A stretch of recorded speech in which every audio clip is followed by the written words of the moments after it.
या श्लोकात मातेला सर्व ज्ञानाच्या आणि प्रेमाची मुळे मानतात. त्यांनी मातेस गुरु मानले आहे, कारण ती ज्ञानाची, प्रेमाची आणि मार्गदर्शनाची उपासना करीत असते. यावर विषय लक्षात आला असेलच. नमस्कार, मी स्पर्धक कोड क्रमांक 27 आपल्या समोर विषय मांडतोय आई माझा गुरु.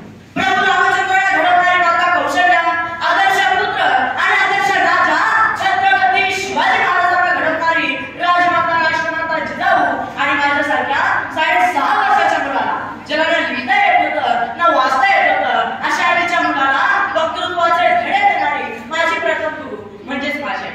सर्वात प्रथम मी माझ्या गुरुला म्हणजेच माझ्या आईला वंदन करतो, कारण तिने मला या जगात आणलं, नुसतं आणलंच नाही तर माझ्यावर योग्य संस्कार केले, नवे नवे शब्द संस्कार केले. वक्तृत्वाच्या माध्यमातून संपूर्ण महाराष्ट्रभर नावलौकिक मिळवून दिला.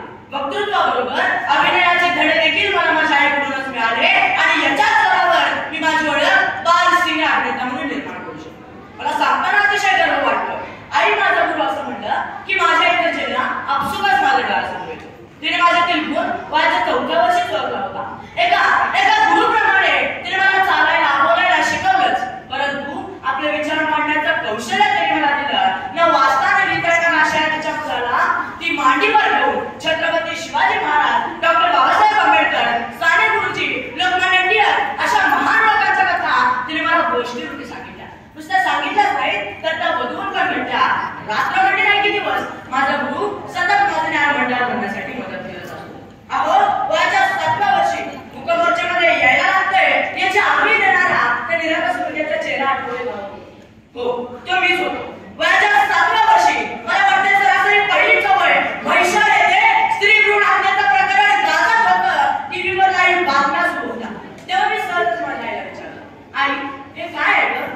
तसे तिने माझ्या वयाच्या मानाने मला समजावून सांगितलं की बाळा, तुझ्या बहिणींना पोटातच मारलं जातंय, काही जणांना राक्षसे काम करताय. हा, पण तू तुझ्या बहिणींना वाचू शकतोस. मी म्हणलं होय, मी वाचवणार, पण कसं? तर वयाच्या 7व्या वर्षी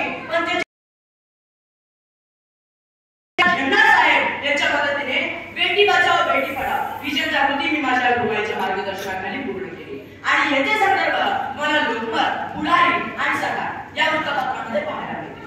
आईने ठरवलं तर काय होऊ शकतं ना याचं मूर्तिमंत उदाहरण तुमच्या समोर आहे.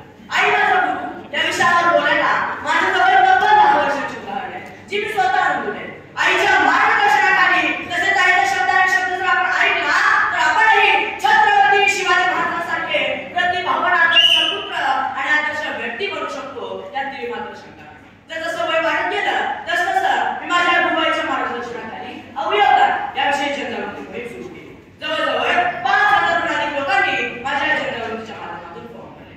माझ्या वेळेला नेहमी सांगते, बाळा, समाजात वावरताना डोळे उघडे वावरायचं, चांगलं काय वाईट काय हे नीट चोखतेपणे पाहायचं. कोणत्याही मुलीकडे वाईट नजरेने पाहण्याआधी आपली बहीण घरात आहे याचा विचार करायचा, सातच्या आत घरात यायचं. तसंच माझी मला नेहमी सांगते, बाळा, टेक रिस्पेक्ट गिव्ह रिस्पेक्ट. आणि तिच्या या शिकवणीमुळे मी या देशातच नाही तर देशाबाहेर फिरू शकलो. अगदी थायलंडला प्राईड ऑफ इंडिया पुरस्कार मिळाला.